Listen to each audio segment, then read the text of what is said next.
台湾每当拢有超过1万个女性去治疗年癌，而且这年会比欧美的国家还搁较早10档左右。即马国卫院是来发现年癌的突变基因，希望会当研发药物来帮助搁较侪年癌的患者。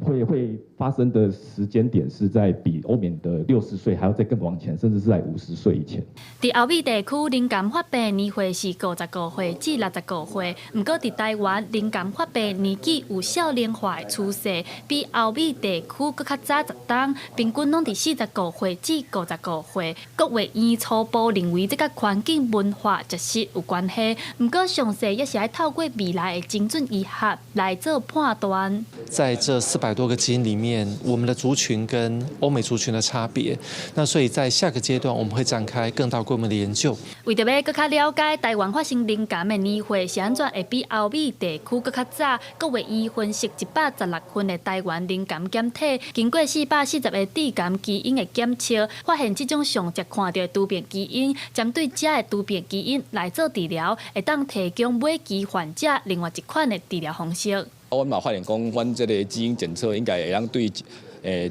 大部分的这个乳癌患者吼，伊也讲